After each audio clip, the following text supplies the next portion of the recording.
नमस्कार दोस्तों, मैं हूं डॉक्टर भूपेश, एक फॉरेंसिक एक्सपर्ट।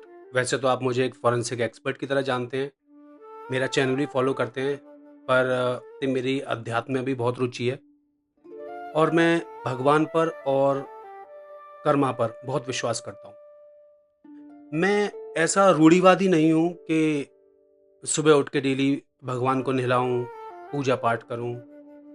बहुत ज़्यादा ऐसा नहीं है, पर हाँ, मन से भगवान श्री राम को, आप कृष्ण कहें उनको, भगवान राम कहें या भगवान को किसी भी नाम से पुकारें, मैं उनको मानता हूँ। और ऐसे ही काफ़ी जो वेद वेदांत हैं, उनका भी अध्ययन करता रहता हूँ। मैं कोई प्रकांड पंडित नहीं हूँ, ना ही मैं ऐसा दावा करता। बहुत ही तुच्छ मेरी जानकारी है और उस जानकारी को मैं सोच रहा हूँ कि अध्यात्म के माध्यम से मैं आपके साथ शेयर करूँ। एक चैनल तो मेरा यही है जो फॉरेंसिक बाय डॉक्टर उपेश, ये आप लोग फॉलो करते हैं। दूसरा चैनल जिस पर मैं ये वीडियो डाल दूंगा वो लाइफ स्टॉक्स करके है और उसका लिंक मैं इस वीडियो के नीचे दे दूंगा, तो उसको भी फॉलो कीजिए। वहाँ पे हम अध्यात्म की बातें और आपके दुख सुख की बातें, क्योंकि हम सभी किसी न किसी दुख से जूझ रहे हैं। हमने अपने जीवन में बहुत चीज़ें देखी हैं।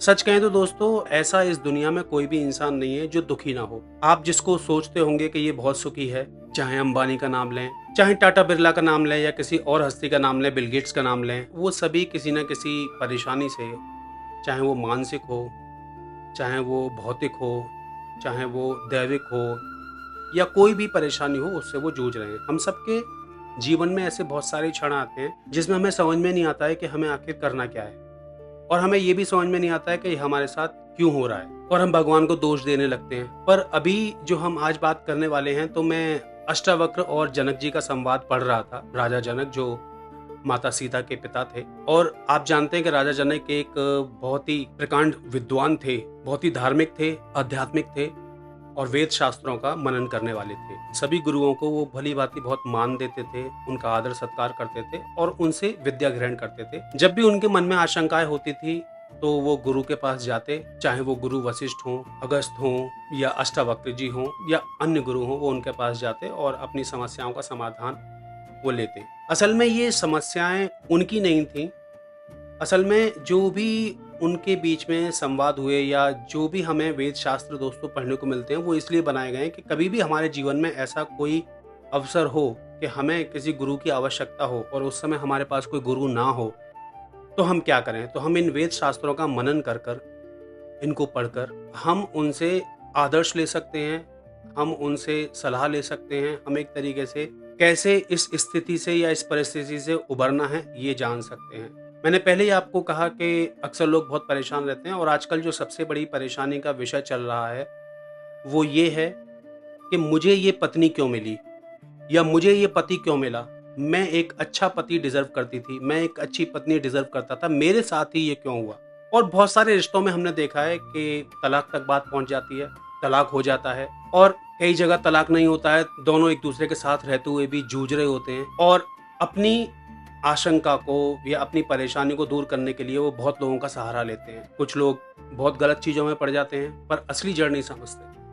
दोस्तों, आज हम उसी असली जड़ पे बात करने वाले हैं कि आखिर ऐसा क्यों हुआ। जो मैंने पढ़ा है वो मैं आज आपके साथ साझा करने जा रहा हूँ। ये मेरे अपने विचार नहीं है, पर हाँ, मैंने जितना पिछले कई सालों में, मैं कहूँगा लगभग 2 दशकों में जो पढ़ा है, जो सीखा है, जो समझा है, हालांकि उसको एक्सेप्ट करने में बहुत टाइम लगा और आप लोगों को भी टाइम लगेगा, या कुछ लोग उसी स्टेज पर हो सकते हैं जो उसको फॉलो कर रहे हों या ये चीज़ जानते हो कि हमारे साथ ऐसा क्यों हो रहा है। तो आज हम बात करते हैं दोस्तों कि पति और पत्नी क्या संयोग लेकर आते हैं इस दुनिया में, आपको ऐसा पति या पत्नी क्यों मिलता है। तो दोस्तों, ये बात है जब राजा जनक जी के मन में बहुत विचार उत्पन्न होते हैं और उसी समय अष्टावक्र जी का आगमन वहां पर होता है। तो वो सादर प्रणाम करते हैं, उनको सिंहासन पर बिठाते हैं और उनसे प्रश्न पूछते हैं कि गुरुदेव, मुझे ये बताइए कि क्या पति और पत्नी कोई संयोग लेकर आते हैं? क्या हमें यही पत्नी मिलनी थी? क्या हमें यही पति मिलना था? क्या हमारे जीवन में ऐसा ही होना था? मेरे मन में बहुत विचार उठ रहे हैं और मुझे इसके बारे में बताइए।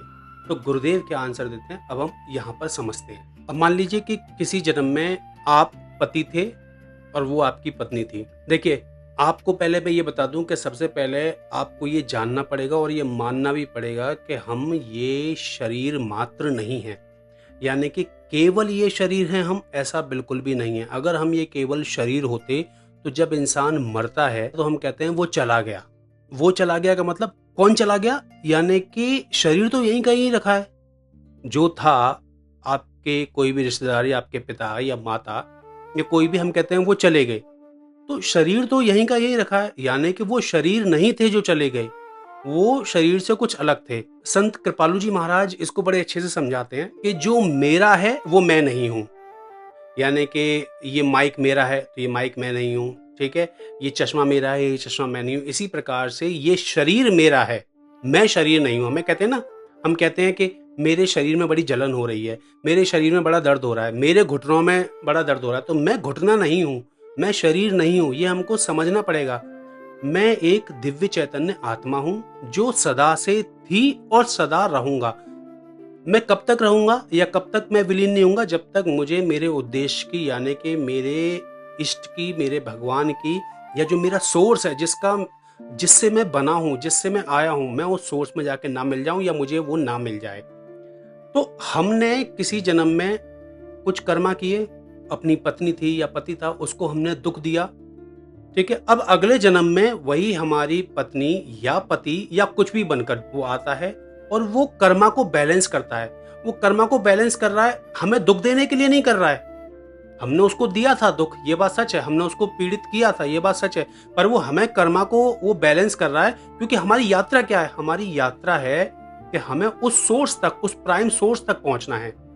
तो हमें उस प्राइम सोर्स तक पहुंचना है, तो हम कैसे पहुंचेंगे, जब तक कोई हमें ये आईना नहीं दिखाएगा कि हम जो कर रहे हैं वो सही नहीं है, यानी कि ये तरीका नहीं है जीने का, या इस तरीके से नहीं जिया जाता, या हम जीवन में इसलिए नहीं आए।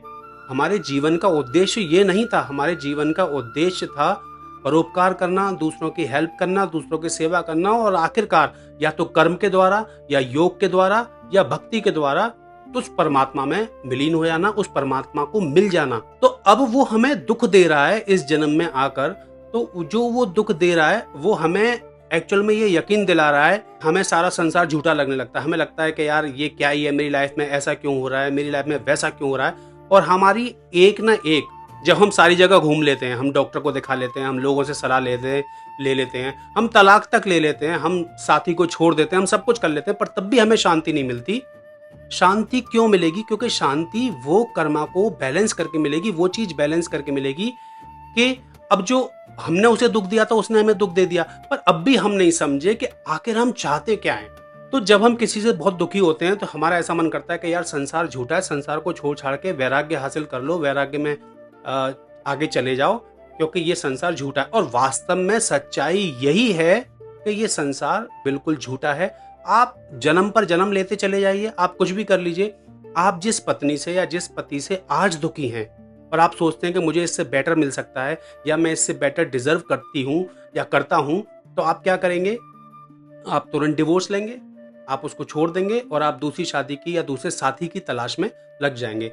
और जैसे ही आपको दूसरा साथी मिलेगा तो क्या होगा, वो अच्छा होगा या बुरा होगा। अगर वो बुरा हुआ तो आप फिर से उसी चक्रव्यूह में फंस गए, और अगर वो अच्छा हुआ तो आप एक और चक्रव्यूह में फंस गए, यानी कि वो चक्रव्यूह है फिर से आपके कर्मा का। अब आप उसके साथ अच्छा कर रहे हैं जिसके साथ अभी हैं, क्योंकि जिसको आपके साथ बुरा करना था उसने तो आपके साथ कर दिया, वो कर्मा आपका बैलेंस हो गया, वो आपने छोड़ दिया।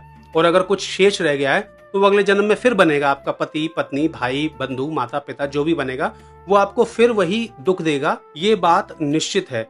इसके बाद क्या है, देखिए आज आपको मेरी बात पे बिलीव नहीं होगा, पर आप जितना भी पुराणों का, वेदों का या शास्त्रों का मनन करेंगे तो ये आपको सच्चाई, या गीता का या भागवत का जिसका भी मनन करेंगे आपको ये पता चलेगा कि यही सच्चाई है। तो जब आपने अब अपने पुराने पति को या पत्नी को छोड़ दिया और आप किसी दूसरे रिश्ते में आ गए, तो या तो वो अच्छा होगा या वो बुरा होगा। अच्छे होने के चांसेस कितने हैं ये आप बखूबी जानते हैं, ये मुझे यहाँ बताने की जरूरत नहीं है, क्योंकि हम अच्छा उसे ही मानते हैं जो हमारी एक्सपेक्टेशंस पर खरा उतरे। तो कौन सी ऐसी सिचुएशन हो सकती है, कौन सी ऐसी संभावना हो सकती है कि आपकी एक्सपेक्टेशंस पर 100% यानी कि 100% कोई खरा उतरे, ये कभी नहीं हो सकता। तो उसमें भी आपको कमियां लगेंगी। एक्चुअल में हमारे जीवन का उद्देश्य क्योंकि उस परम सत्ता को पाना है, तो हमें कभी भी किसी से खुशी नहीं मिल सकती। ये बात आप लिखवा लीजिए, ये बात आप गढ़ लीजिए, जड़ लीजिए कि ये हमें खुशी कभी नहीं मिल सकती। या दूसरी भी शादी करेंगे या कुछ भी करेंगे तो भी आप परेशान रहेंगे, क्योंकि आपने इस रिश्ते को ही, इस शादी के रिश्ते को ही सब कुछ मान लिया। आपने ये मान लिया कि मैं उसके बिना नहीं जी सकती, आपने ये मान लिया मैं इसके बिना नहीं जी सकता। हमने अपने जीवन का उद्देश्य ही गलत चुन रखा है। हमने इस रिश्ते को ही सब कुछ मान लिया कि मैं इस रिश्ते में सुखी नहीं हूँ, मैं उस रिश्ते में सुखी नहीं हूँ। रिश्तों को और शरीर को ही, तो जितने भी संबंध हैं दोस्तों वो शरीर के हैं। आपको कोई भी खुश नहीं कर सकता, ये बात आप मान लीजिए। हाँ, मैं उन रिश्तों की बात नहीं कर रहा जहाँ पे पति बहुत मार पिटाई करते हैं, जहाँ पे शराब पीकर आते हैं, मारते पीटते हैं। उनको छोड़ना या उनसे अलग होना गलत नहीं है। या आपको लगता है कि आप बिल्कुल इस रिश्ते में रह ही नहीं सकते, तो आप ये भी मत सोचिए कि आप किसी रिश्ते में रह सकते हैं। क्योंकि एक्सपेक्टेशंस जो हमारी हैं, जो इस व्यक्ति से हमारी एक्सपेक्टेशन थी वो पूरी नहीं हुई, तो क्या गारंटी है कि दूसरे व्यक्ति से हमारी एक्सपेक्टेशंस पूरी हो जाएंगी। और यही जीवन का चक्र, यही कर्मा का चक्र चलता रहेगा। तो इसीलिए जो आपके हिस्से में आया है, यानी कि जो आपकी शादी हुई है, जिससे भी हुई है, कोशिश कीजिए कि किस तरीके से उस रिश्ते को सुधारा जा सकता है। और अपना ध्यान जो है, अपना ध्यान बजाय ये पति पत्नी के शारीरिक या मानसिक रिश्ते के अलावा अपना ध्यान अध्यात्म से, आप किसी भी धर्म के हैं, आप किसी भी धर्म के, आप हिंदू हैं, मुसलमान हैं, ईसाई हैं, सिख हैं, कोई भी है, आपको धर्म ही अपनाना पड़ेगा। आपको वही करना पड़ेगा जिससे आपके जीवन में शांति आएगी। क्योंकि केवल यही एक रिश्ता नहीं, पति पत्नी का रिश्ता आपको दुख नहीं दे रहा। हो सकता है जीवन में आपको और रिश्ते हों जो आपको दुख दे रहे हों, यानी कि वह भी आपको दुख दे रहे हों, ऐसा भी हो सकता है। पर हम हर जगह जिनको हम छोड़ सकते हैं, यानी कि आजकल इंडिया में, हमारे भारत में पहले ये प्रथा नहीं थी तलाक की या डिवोर्स की, तो पहले इतना प्रचलन में नहीं था। अब प्रचलन बहुत ज़्यादा है, पिछले 25-30 सालों से मैं देख रहा हूँ, हम सब देख रहे हैं। तो एक ऑप्शन है कि छोड़ दो, छोड़ दिया। दूसरा ऑप्शन है जो जैसे सिया या सोनम रघुवंशी या अन्य लोग या मुस्कान, ऐसे लोग करते हैं, या पति पत्नी को मार देते हैं, पत्नी पति को मार देती है। दूसरा ऑप्शन ये है। इस तरीके से आपने एक और अपना कर्म गढ़ लिया, वो फिर से आएगा, वो फिर से आएगा या फिर से आएगी, आपको फिर से यही दुख झेलना पड़ेगा। यही जीवन की सच्चाई है, यही कर्मा का चक्र है। और ये चक्र कभी भी ऐसे नहीं छूटता जब तक आप उस कर्मा को बैलेंस नहीं करेंगे। तो जब भी आपका पति या आपकी पत्नी आपको दुख दे रहा है या आप उसकी किसी बात से दुखी हैं, तो पहले तो आप ये समझिए कि आपने भी जीवन में कभी ना कभी, किसी ना किसी जन्म में उसको ये पीड़ा दी है, किसी भी रूप में, चाहे पति पत्नी हो, भाई बहन हो, या शत्रु हो, मित्र हो, कभी ना कभी ये पीड़ा दी है। इसीलिए ये पीड़ा अब आपको हो रही है। पहली बात तो ये सोचते ही आपके जो मानसिक तनाव है वो बहुत हल्का हो जाएगा। अब चलिए, आपके जीवन में कुछ हो गया, वो आपको छोड़ के चला गया, आपको नहीं समझ पाया, तो आपने इससे फिर क्या सीखा? आपने इस चीज से क्या सीखा? आपने ये सीखा कि ये रिश्ता सच्चा नहीं था, ये केवल शारीरिक रिश्ता था, या ये केवल इस जन्म का रिश्ता था। मेरे कई जन्मों के बहुत सारे रिश्ते और रह चुके हैं, पर ना मुझे आज उनके बारे में पता है और ना ही मैं ये जानती हूँ या जानता हूँ कि मेरे साथ पहले क्या हुआ था, मुझे किसने मारा था, या मेरी मृत्यु कैसे हुई थी, या मेरा पति कौन था, मेरे बच्चे कौन थे, या मैं किस योनि में था, मैं इंसान था, मैं कुत्ता था, मैं बिल्ली था, या क्या था, ये कुछ भी तो नहीं पता है। और तब भी आप इस जीवन को जी रहे हैं। तो आपके जीवन का उद्देश्य हमेशा से जो भूल गए हम, हमेशा से वही था कि हमें अपने आप को जानना है सर्वप्रथम, सबसे पहले, कि हम कौन हैं, हम क्या हैं और हमारे साथ ये क्यों हो रहा है। जब हम ये जान जाएंगे तो हम उसका रास्ता भी ढूंढ लेंगे। अब जो हो रहा है वो हो रहा है, अब हम किससे प्रार्थना कर सकते हैं? कौन इस दुनिया में दोस्तों ऐसा है, आप मुझे बता दीजिए, जिसके सामने आप भीख मांगेंगे और जो मांगेंगे वो मिल जाएगा? कोई अलादीन का चिराग नहीं आएगा, कोई ऐसा देवी देवता या कुछ नहीं आएगा, जब तक कि आप स्वयं से ये गलती नहीं मानेंगे, ये एक्सेप्टेंस के मोड में नहीं आएंगे कि हाँ मैंने ऐसा किया था इसलिए मेरे साथ ऐसा हो रहा है, और जो हो रहा है अच्छा हो रहा है। क्यों? अगर वो आपको छोड़ के नहीं गया होता या वो आपको छोड़ कर नहीं गई होती, तो क्या आप अध्यात्म के मार्ग पे आते? क्या आप अपने आप को जानने की कोशिश करते? क्या आप अपने अंदर झांकने की कोशिश करते कि आपकी क्या गलतियां हुई हैं या आपसे क्या गलतियां हुई हैं इस जीवन में? या आप कहाँ गलत हैं, आप कितने अच्छे हैं, कितने बुरे हैं, क्या आप अपने आप में सुधार करते? आप नहीं करते। तो ये जो उसने किया, एक तो ये कर्मा का लेखा-जोखा था और दूसरी चीज़ जो आगे होगा, उसके लिए आप सतर्क हो जाएँगे, उसके लिए आप सँभल जाएँगे। अब चाहे कोई दूसरा व्यक्ति, ठीक है पहले से बात नहीं बनी है और आप आगे बढ़ चुके हैं, अब कोई दूसरा व्यक्ति अच्छा है या बुरा है, तो आपको ये फिर समझना होगा कि कमी हमेशा उसमें नहीं होती, कमी आपकी भी हो सकती है और हो सकता है इस जन्म की ना कमी हो, किसी और जन्म की कमी हो। तो फिर राजा जनक की मैं बात बता रहा था, तो राजा जनक ने पहला सवाल पूछा, क्या पति और पत्नी हमारे जो हम कर्म करते हैं उसी की वजह से हम लोग कौन-सी पत्नी मिलेगी या कौन-सा पति मिलेगा ये बनते हैं? तो अष्टावक्र जी ने कहा, हाँ, ऐसा है। तो कर्मा को बैलेंस करने वो आते हैं। अब ये आत्मा है, आत्मा की एक राह चल रही है। आत्मा का एक पूरा एक पाथ है, अपने पाथ पे चल रही है। आत्मा का पाथ तो परमात्मा से मिलना है, पर बीच में हमने कोई शरीर धारण किया, कर्म किए, उस कर्म की वजह से हमें दूसरा शरीर, फिर कर्म किए, तीसरा शरीर, फिर कर्म किए, चौथा शरीर, फिर कर्म किए और ऐसे करते-करते ना जाने कितने बार हम जन्म ले चुके।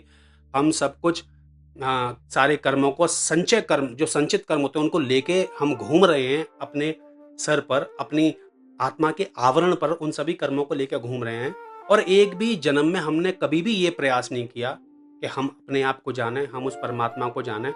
हमें जिससे असल में माँगना है हम उससे माँगे। अब माँगते भी हैं तो क्या माँगते हैं दोस्तों लोग?